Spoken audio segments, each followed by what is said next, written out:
Après une semaine de messages mitigés de la part du gouvernement, l'annonce de Boris Johnson était très attendue. Nous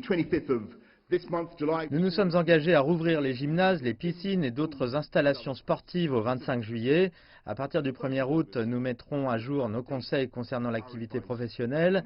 Plutôt que le gouvernement indique aux gens de travailler à la maison, nous allons donner aux employeurs plus de latitude et leur demander de prendre eux-mêmes les décisions sur la façon dont leurs effectifs peuvent travailler de manière sécurisée. Mais l'opposition estime que la situation n'est toujours pas claire pour les entreprises et le public. Il va falloir qu'il y ait des conseils. Il en faut plus que ce que le Premier ministre a dit aujourd'hui. Les entreprises doivent être sûres de pouvoir faire revenir les gens au travail. Elles doivent être sûres que le gouvernement a pris les mesures nécessaires. Le mois d'août apportera son lot de divertissements estival, spectacles, bowling, patinoires, salons de beauté et avec des stades qui rouvriront peut-être d'ici l'automne.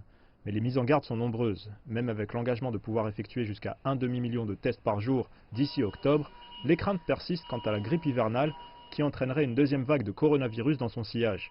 Boris Johnson a annoncé près de 4 milliards de dollars de financement supplémentaire pour les services de santé afin de se tenir prêt au combat, selon ses propres mots. Le gouverneur de la Banque d'Angleterre a déclaré cette semaine que le pays entrerait en récession pour une longue période si les usagers continuaient d'éviter de prendre les transports publics. Le taux de remplissage dans les trains n'atteint que 20% des niveaux d'avant-confinement. Cela est dû au fait que la plupart des employés ne se rendent plus au bureau dans les centres-villes. Et cela implique qu'ils ne dépensent pas autant d'argent dans les magasins, les cafés, les bars et les restaurants. Le gouvernement a également annoncé de nouveaux pouvoirs délégués aux autorités locales en Angleterre pour faire respecter les confinements locaux en cas de résurgence épidémique. Le Premier ministre a déclaré que le bon sens britannique avait permis de maîtriser le virus. De là à savoir si la Grande-Bretagne est prête à se remettre au travail et à reprendre une vie normale, la question reste entière.